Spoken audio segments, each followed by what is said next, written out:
Welcome to Drunkish. You've heard the podcast. You hear the Tuesday show. What you didn't know is that I'm going to do a Wednesday bonus episode. Sometimes it's a part two, sometimes it's a bonus. Today I have show favorite Tamara Mello. Hi, Tamara. I'm so happy to be a favorite. I mean, this is your third time on the show. Yeah, but See, we didn't know back then. We made a regular episode, then we did a bonus episode, and now we're doing a bonus, and we are calling this Cautionary Tales. yeah, don't do what we did. This is a thing that happens sometimes for people when they quit drinking. Sometimes something kind of dramatic happens, sometimes it doesn't. But for people that something dramatic happened and then they decide like I need to quit drinking like for real. For real, for real. And then sometimes what happens with people, I have found in knowing people that your brain has a way of going, that kind of dramatic thing happened, but that was pretty much the only time. Hmm. So maybe I haven't always been a drunky drunk. Yeah. Maybe this was like a one off and I Hmm. could kind of figure it out. So sometimes it's good to remind ourselves about like other times we fucked up. Yes, yes, 100%. And I think that, before I stopped drinking, I don't know that I ever really thought a whole lot about things that happened in the past. And so when I decided to quit drinking, it wasn't like this terrible bottom. Like I got drunk in front of my kid, and that was humiliating and very shameful for me. But it could have been so much worse. But then I think about all of the other times that should have been a bottom, and they just weren't. And so getting drunk in front of my kid, I just sort of, instead of saying it was a bottom, I just say it was like the tipping point. It was like things had been ramping up for a while, and then this was finally like, all right, something's got to change. But it for sure wasn't the worst thing I had done. Now, I relate to that 100% because for me, the driving drunk with kids in the car was like, oh my God, horrible humiliation. I felt demoralized. I felt like, who does that? But if I'm being honest, like I'd driven drunk a million times. That wasn't the Hmm. first time. It just Hmm. happened to be a time that I was actually made aware that I Uh-huh. was drinking and that I was driving the kids. Yeah, I think that when there's a child component, it makes it a lot worse for the person experiencing it. If I didn't have my son, I might still be drinking, if I hadn't wanted to clean up my act to set an example for him, I might still be drinking. I feel like I probably would too. Hmm. Yeah, I But mean, the then I don't consequences know. are I a don't lot know. less. Because plenty of people that don't have kids quit drinking. So maybe I would have reached a point all on my own without any kids where I would have said enough. Hmm.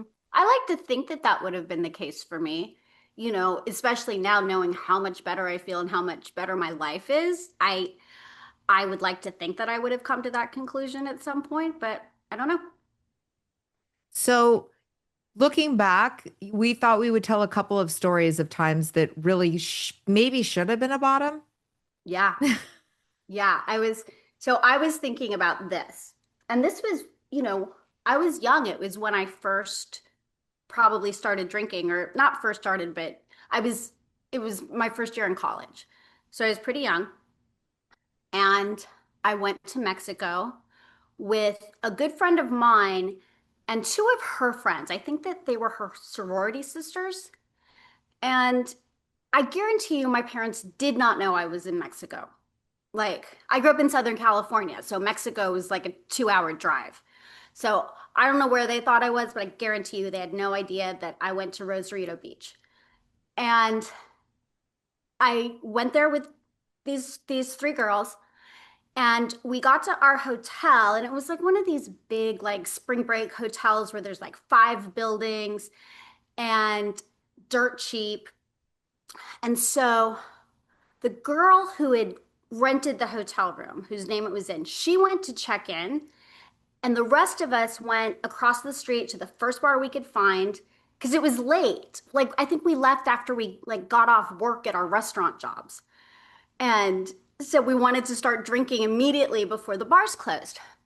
So we go to this bar and we meet these boys immediately, college boys, American college boys.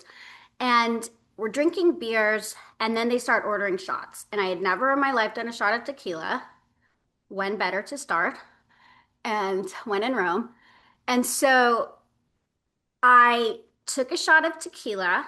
I immediately knew I was going to throw up, but I couldn't get up quick enough. So I just, in a very ladylike gesture, leaned over with my hand like cupping my mouth so no one could see and threw up under the table.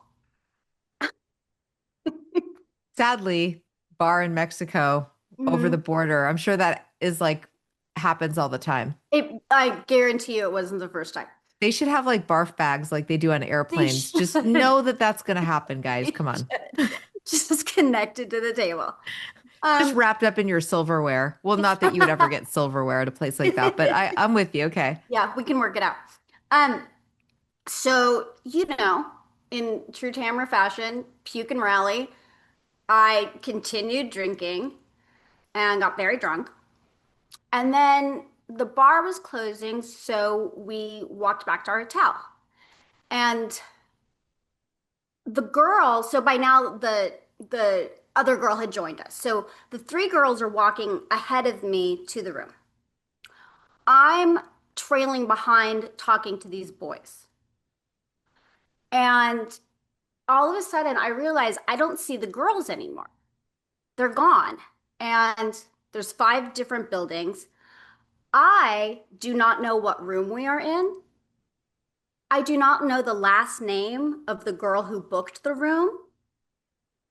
We do not have cell phones in the early 90s. And so I'm just by myself with these three guys. So they're like, oh, just come back to our room. We'll find your friends. You can hang out with us. And I'm like, okay, what's the worst that could happen? So I go to this room with these guys and, like we're drinking and hanging out. I go to lay down in a bed. One of the guys gets in the bed with me and is trying to have sex with me.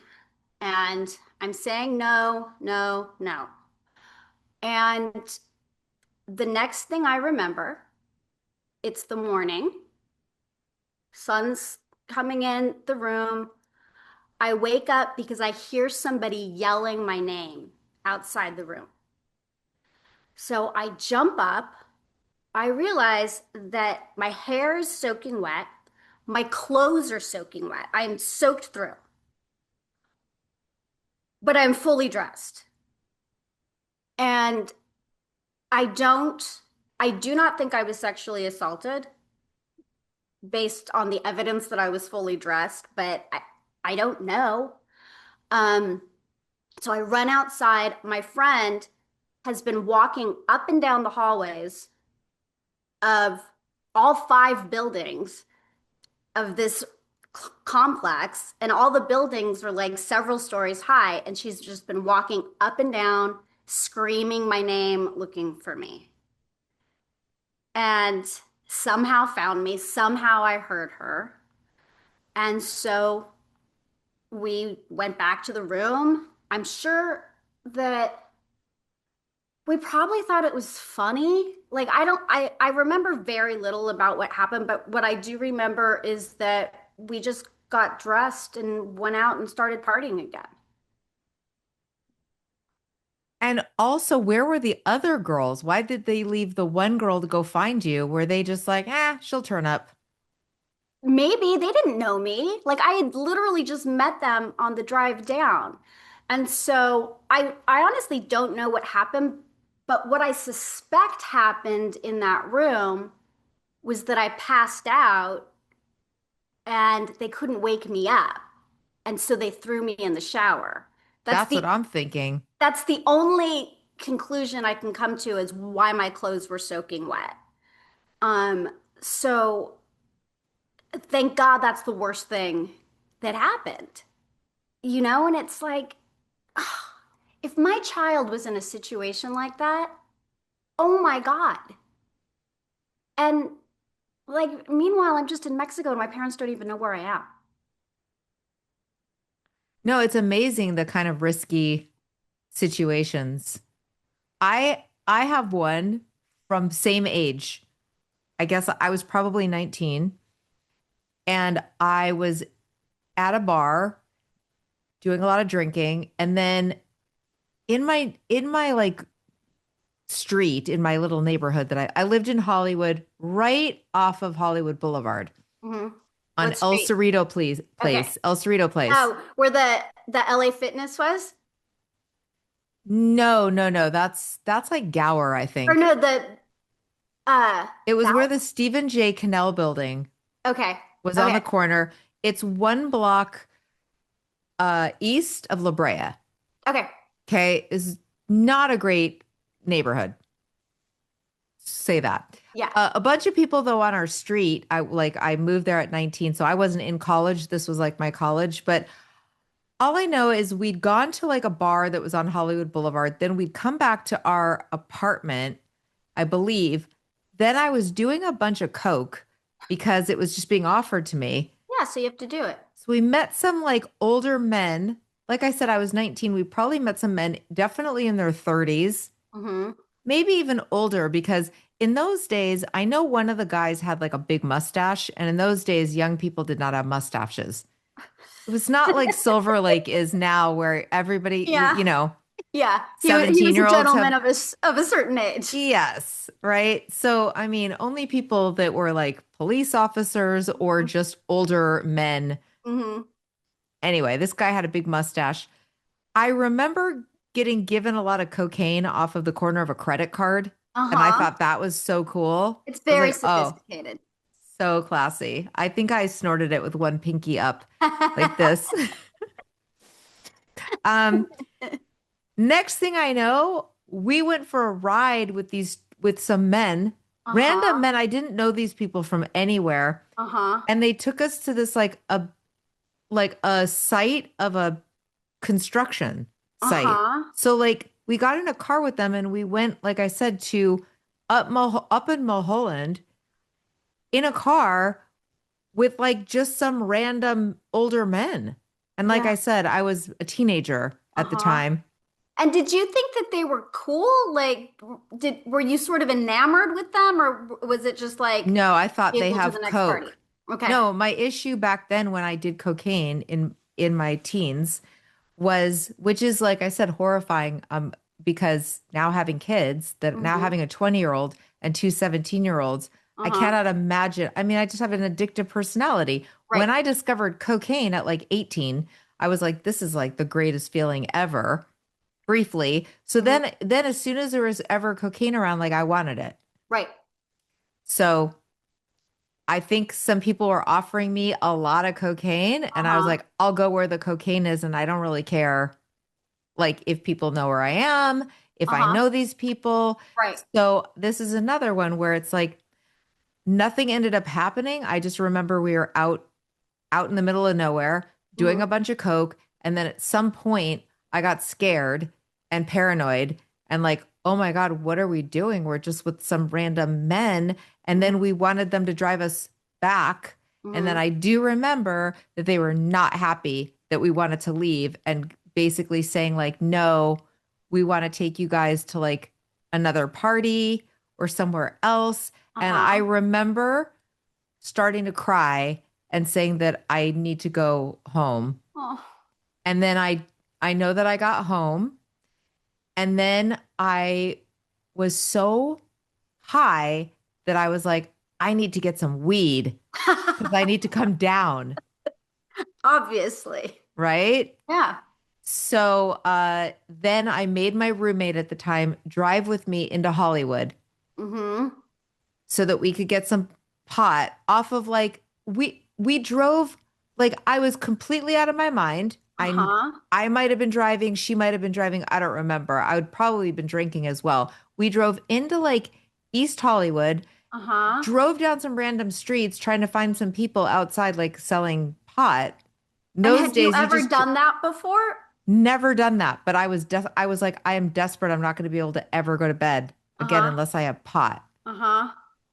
Find some pot on the street, come home, and then I got high, and then I was so out of my mind that I was just up for the rest of the night. I never went to bed, and then I was like talking a lot of nonsense. Uh-huh. It was a pretty awful night, and I did not occur to me at all that there could be any sort of problem. No. Oh, you were I was having like, well, that fun? was crazy. I probably shouldn't like maybe leave with random men again. But do you think that's the last time I went off with random men? No, No, because you were fine. You lived to tell the tale. absolutely. I Do, mean, do you have another one? yeah. Bring it. Okay, here, this is like going off with random men. So this was this was later on in my life. This was like well before I was married or anything, but I was already an actor, so it was, like I was an adult. Um, and I had gone to an audition in Santa Monica, and I lived in Hollywood, like off of Fairfax, like Fairfax and Melrose. Um, and so I didn't want to drive home in traffic. So I was like, you know what? I'm just going to take myself out for a date. I'm going to have dinner. I'm going to read my book and I'm going to sit on this patio. And so I did. I don't remember what place, but it was on the Third Street Promenade. So people that don't live in LA, Third Street Promenade is like an outdoor mall along the ocean. And so I went to I dinner. worked at the Gaucho Grill there Oh, for a yeah. couple of years. Yeah. I spent a lot of time in that Gaucho Grill. Yeah. Um, I lived by there, so I know all the haunts. Okay. If you remember where you went. I don't remember what restaurant I was at, but I was sitting on the patio and, ordered dinner. I'm gonna have a glass of wine and read my book. And then, of course, one glass of wine turned into 1 million. And then I'm just talking to everyone because I get very chatty and very friendly when I'm drunk. I will talk to anyone and I will get them to tell me their like darkest secrets. I become a very good listener and I ask a lot of questions. And so I'm talking to this guy who's older than me. He's just sort of this like burnout surfer dude who's like a regular at this restaurant. And everyone knows him. Everyone's like talking to him, saying hi. And so I'm having a great time. I'm meeting all these people. So then the restaurant is closing. And can you see me? I'm so sorry. I'm like realizing that the sun is setting over my head. Is it? Yeah, the sun is pretty much washing you out, but Let me I turn. was like, we're probably just going to do audio on this one because of that. Sorry. Here. Is that any better? A little better. We still got Um, a big fat sunbeam going across the screen, but I think it'll leave soon. I mean, all right. Sorry. Okay, that's better. Okay. So, the restaurant's closing, and this guy that I'm talking to is like, "Oh, do you want to? I live close by. Like my condo's close by. Do you want to like come over to my place for a nightcap?" And I was like, "Sure." Like I'm not remotely interested in this guy, not remotely, but he's my best friend. Of So, course. so I'm like, "Yeah, okay, cool." And so there's this girl that works at the restaurant, and she's been talking to us, and she goes, "Oh, I'll come back with you guys." And so we go back to this dude's house and we're hanging out there. And then this girl is like, I have to get going. I have to work in the morning. And so I'm like, okay, cool. Nice meeting you. And she goes, why don't I take you back to your car? And I was like, no, I'm okay. And she goes, no, it's really like, why don't you come with me? And so I did. And she was lovely. And she goes, it wouldn't have been a good idea for me to leave you there with him. And she said, you've been drinking though. You shouldn't be driving. Can I drive you home? And I said, no, because I live in Hollywood. We're in Santa Monica. It's too far. You don't have to drive me home. Just take me back to my car and I'll just like stay in my car till I sober up. So she takes me to my car. It's in like this parking structure and leaves me there. And I'm sitting in my car and then I'm just like, I don't want to, I just want to go home and go to bed. I don't want to sit in this parking structure. So I leave. I'm driving home. I'm on the 405 and I'm like, I can't be driving. Like it was bad. Like what holding hand over one eye, like couldn't see the lines in the highway, like crawling along. I was like, I am gonna get arrested. So I pull off the highway, like somewhere in like Culver City, and I pull over and I just passed out in my car. Like on the side of the road, I just went to sleep in my car for 3 or 4 hours and woke up and was probably still buzzed, but got myself home. And like when I think about like I feel like the universe sometimes just puts people in your path, like angels that like protect you from yourself. And that's what this girl did. She interceded and she made sure I was safe. And I'm so grateful. I wonder if that's why she came with you in the first I place. think so. I think for sure, she saw this vulnerable young girl and this dude who I'm sure has a reputation. And, like and I went back the next day. She told me she worked at a different restaurant during the day that I remember it still. It was called Giraffe. And I drove back there the next day and I brought her a gift because I was so grateful to her. And she was kind of like not bothered. She was like, "Oh no, it's cool, whatever." Um, but for me, it was like she had done me like this huge service. Wow. Sadly, I completely relate to that. And I feel Yeah. like that's happened to me. Not that exact thing, but close. Hmm.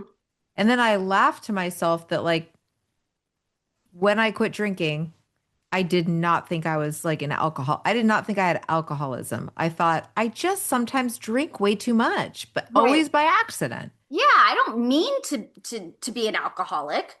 So Right. I'm it's not not setting intentional. out. I'm not one of those people that's like, I'm going to get fucked up tonight. Never, never once have I been a person that's like, I want to just get really drunk. I'm always like, I just want to have a couple of drinks and then Yeah. have 15. Yeah. Like, yeah. Yeah. Once I got started, there was no stopping until it was either gone or I was asleep. I mean, of course, there were times when I would have 2 glasses of wine, but that was not really the norm. Yeah. I mean, yeah, I would, well, that's what's so tricky is because there were definitely times where I was completely fine and in control. There were times I just didn't feel like drinking. Yeah, I wasn't even somebody that I was not getting drunk every time I went out drinking. It was just that the unpredictability. right. One time, always two, especially if I wasn't driving, then like I was drinking if I was driving, but if I Hmm. wasn't driving, then it was like all bets are off because Yeah, like, yeah. oh, I'm not even driving. So Uh-huh. like freedom. Yeah. I went to, but when my husband and I were dating, yes, might have been the first time I ever met his parents. I flew back east with him Hmm. to Connecticut, and no, no, we were already married because we had LB, my oldest. Hmm. Okay, so this is the story. LB was probably a baby. It was before I got so obviously before I got sober, obviously. So we got LB. She's in a pack and play in the basement, and I got taken out for like dinner with his sister. Uh-huh. Now, John's sister is such a wonderful person. She's got a huge heart. She's really, really nice. And also, like, not that she doesn't drink, but she's a pretty subdued person. She is Hmm. not like somebody you think of like, let's go party, let's go get our drink on. Like, Hmm. she's somebody like go have a bite to eat with. And then her friend. So completely out of my element and went out for dinner with these two women. One of them did like to drink more. So Uh-huh. she and I were kind of bonding and like ordering drinks. And I'm sure that our other friend was the one driving us. I mean, my Uh-huh. sister-in-law was driving us. Hmm. Do not remember almost anything of the night. Now, mind you, like I'm still like I've never lived on the same coast as John's parents. I'm still in sort of trying to make a good impression. Uh-huh. Like now I'm the mother of their grandchild, you know. Right. Anyway, we drink for a while. We get back.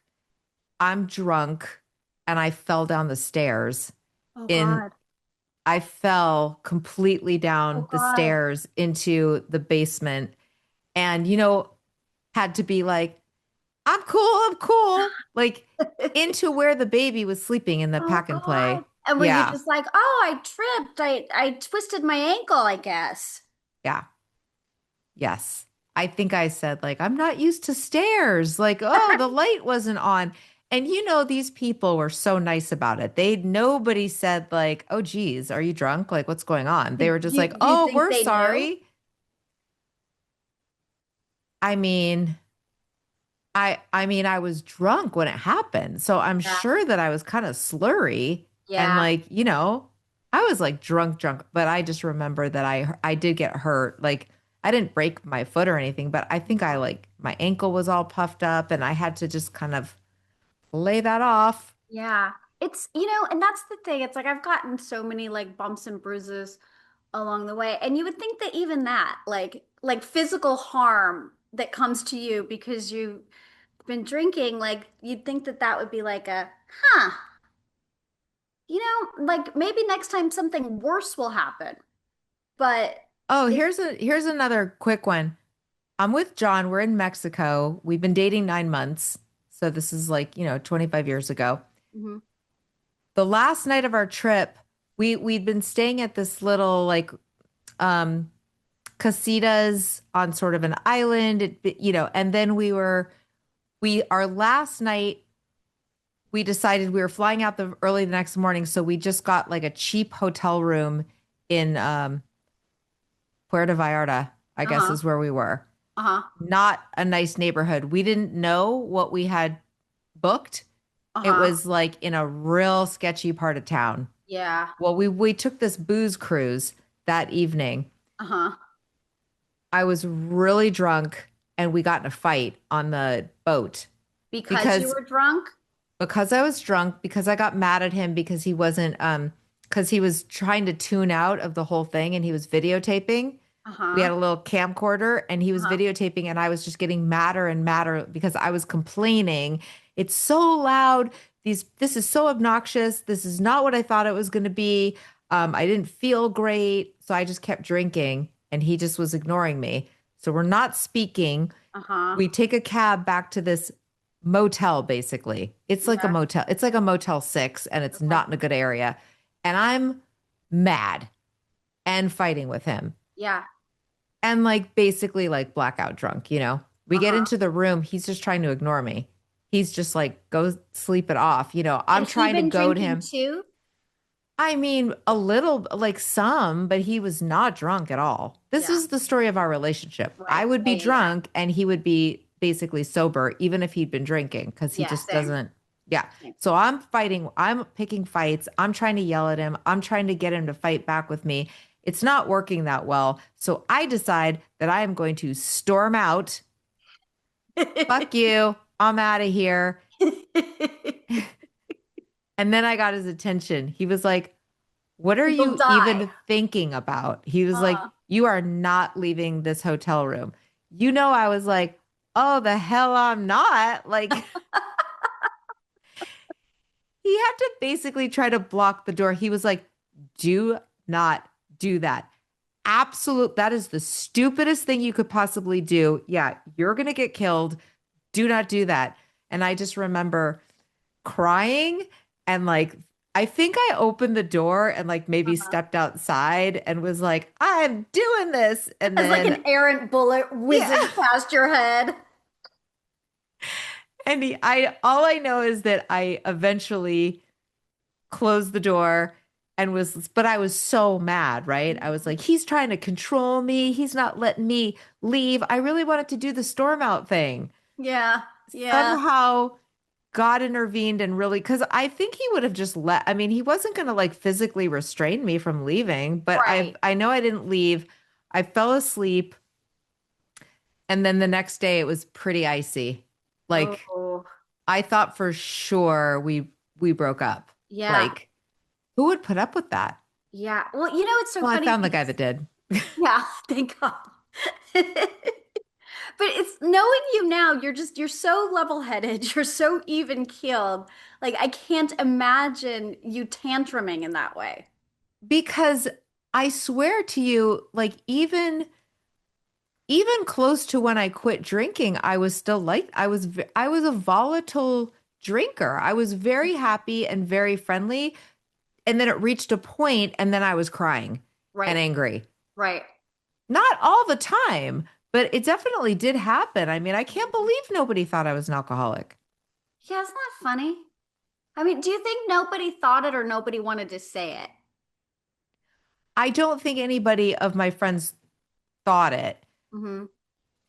I mean, my sister-in-law did think it. It I think that my friends didn't see me have those kind of evenings. Right. Right, right, right, right. And even though John did, I think it happened so infrequently that he could write it off to like a fluke, like, oh, every once in a while she just gets overserved and it's just, Right. Yeah. It's a headache for the moment, but it'll pass. Yeah, I yeah, think I'm sure if I was like that all the time, it would have been more of a problem, but it right. was once in a while. Just kind of kept things interesting. Spice things up a little bit. Well, I think too, it's like when you get to that point where you're so drunk, usually there aren't a whole lot of people left standing because everyone has already gone home and gone to bed. And if other people are still around, they're just as drunk as you are. So there's not a lot of accountability from anyone. I mean, did you ever pick big fights with Paolo? I don't really, no, I don't think I did. I mean, he might say differently. Um, but I probably was more contentious hungover than I was drunk, you know? I can't remember really any drunken blowouts. I was a stormer outer. Yeah. So if I got drunk, listen, I'm just telling on myself. Yeah, everybody who's listening, understand this podcast is called Drunkish. So Mhm. like you can't really be expecting like the best behavior from me Right. before I was sober. Right. I had a couple glasses of champagne and I danced the night away. What a night to remember because I didn't overdrink. And I could remember. I would get drunk, get mad about something, and then storm out for attention. Hmm. Or I would have a fight like on the street. Hmm. One time, John and I went to Europe. We were in Florence, Italy, Hmm. and I got mad, drunk. It was the I don't know if I ever had a really huge fight with John totally sober. Right. It was the alcohol that made me either insecure Uh-huh. or needing attention or angry or whatever, or Hmm. accessing some emotion that I didn't think I should have Yes. sober. Yes. Or that you The didn't want him to know you had. anger. Hmm. So Hmm. I would get mad because I was too scared to ever really get mad about stuff when I was sober because Hmm. I was still trying to be on my best behavior with him Right. because I loved him Right. and I didn't want him to know the real me, Hmm. the real damaged underside of Yes. it. But then I couldn't help it when I had too much to drink. Then I would cry or accuse him of flirting with somebody or just get mad about something and Hmm. then want to storm away. I Uh-huh. really wanted the drama of him to come after me. Right. And But he John was just not doesn't that strike, guy. yeah, that's what I was gonna say. He doesn't strike me as someone who would give you the type of attention you were trying to get from him. Yeah. he's so calm and level-headed. Yeah. So it never really worked out that well. Yeah. Well, lucky for you, Oh yeah. you know? Well, yeah, I was with John. I mean, I've been with John way longer sober than drunk, but he says that he didn't think I was an alcoholic. What Mhm. he noticed, what he really started enjoying was the fact that I was so much more level Yeah. and that he didn't have to worry if I went out with friends if I was going to be drinking and driving. Yeah. Yeah, for sure. Yeah, I think, Paolo never really thought that I had a problem. Although now that I've been sober for a few years, a couple years, um, I think probably he can look back and be like, yeah, she probably had a little bit of a problem. But I think in the moment where I was like, I'm not drinking anymore, he was like, oh, I mean, okay, but it doesn't seem like, like it has to be a forever thing. Um, Do you think in any way that that's something that you carry around with you like, well, nobody really thought I had a problem. So if I decided to just drink, nobody's going to be like, "Wait, what? No, you have a problem." Like, do you feel like that's an escape hatch for you? maybe a little bit, but I think that if you asked any of my friends, they would be like, it's probably better that she's not drinking anymore. Um, I think so. And with Paolo, like I was saying to him just it was 4th of July. And I said, ugh, I said it's days like these that I sort of miss drinking. Like I wish I could have like a beer in the pool or like a margarita or something. And he said, well, do you think you could? And I said, maybe, but I have to play it forward in my head and look at what tomorrow morning's going to look like. Because it's not going to be one margarita, it's going to be two, it's maybe going to be three, and I'm going to feel like shit the next day, and I'm going to be full of regret. So even if I could stop at one, I don't want to explore that.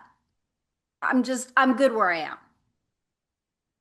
Well, that's the thing too, is that one doesn't sound that good. So if I'm Yes. going to drink a margarita, I want to get buzzed. So if I was to break my sobriety and go, well, I think I could have just one, that might be the rationale that I would have going into it. But then I would Mhm. have one and be like, well, that's stupid. Now I'm not sober anymore. So, like, I'm going to have three because, Yeah.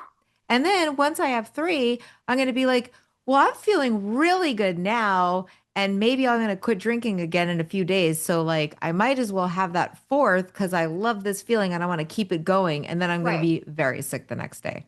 Yeah. Yeah. It's just a go big or go home situation.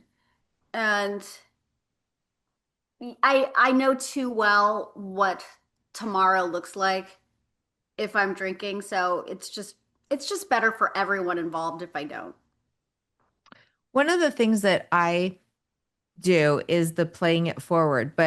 And I wrote about this in Drunkish.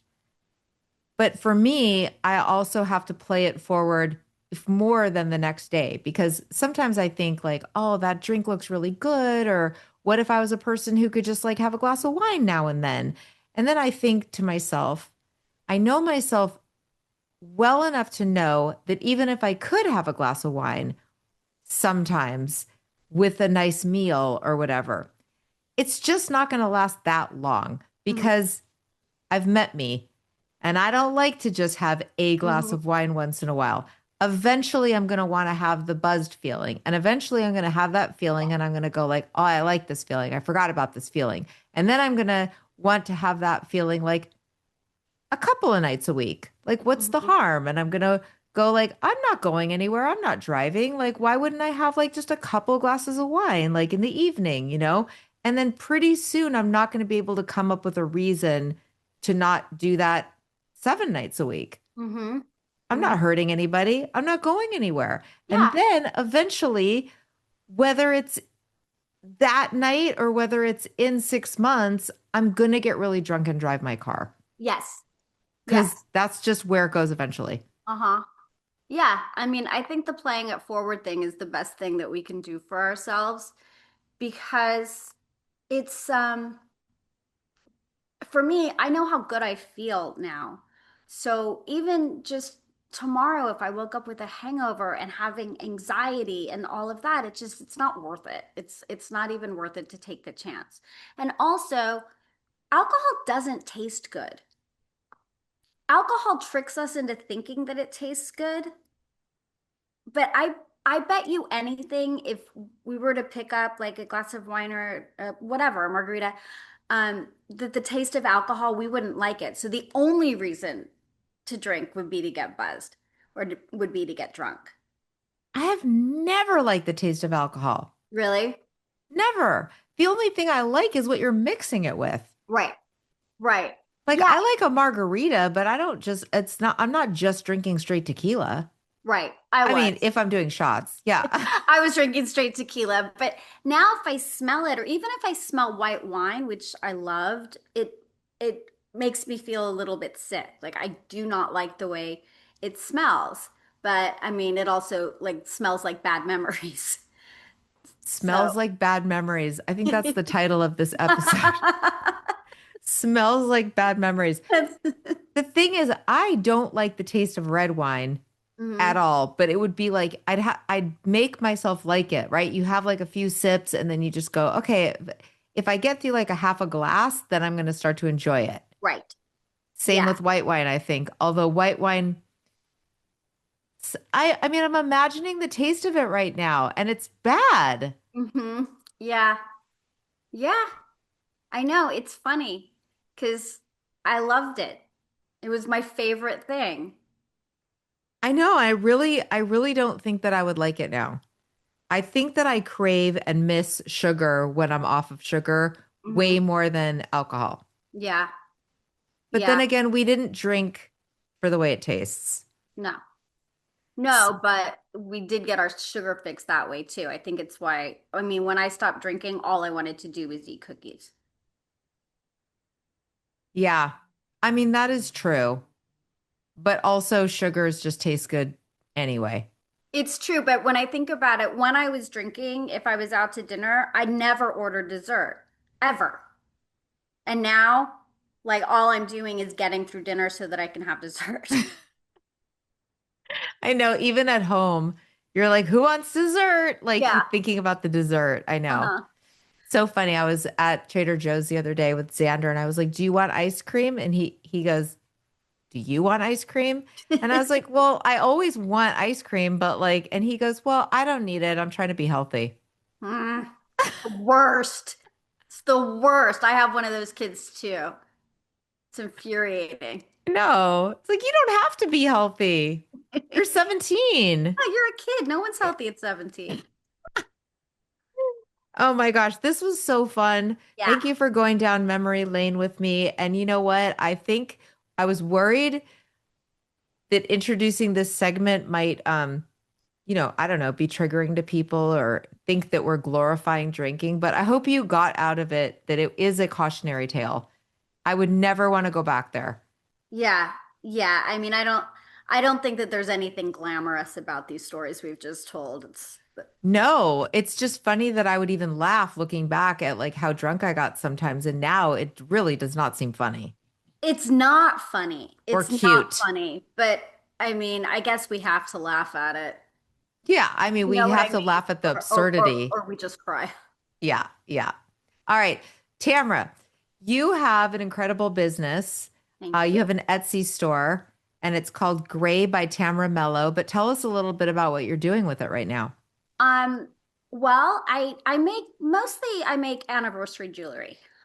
So I make a lot of bracelets using specific metals that are tied to specific anniversaries. So I do a lot of bronze, copper, silver, and yeah, I mean, But aren't you doing a sobriety bracelet? oh, yes, thank you for reminding me. I just decided to do um bracelets that have the person's sobriety birthday on them. And they're very subtle. You know, I use Roman numerals So it's just a very subtle nod towards an important date, either in your life or in somebody you love's life, just, honoring their journey and their resilience. So yeah, that I'm super excited about. And so you can find those if you are interested at Gray by Tamara Mello. Or if you want me to design a custom piece for you, just find me on Instagram. I'm at Tamara Mello, no W. Right. Mello. Yes. Okay, awesome. Everybody knows what to do. I'm already thinking about people I want to gift with a bracelet. Oh, good. Yeah, I'm really excited about them. Yes. Okay. All right. Thank you, Tamara. And we'll see you guys soon. Thank you for listening and thank you for subscribing. If you just happen to find this, please hit the subscribe, the follow button, and leave me a review. I'd appreciate it. Okay. Bye. Bye. Feeling like life is good, yeah. Life is good.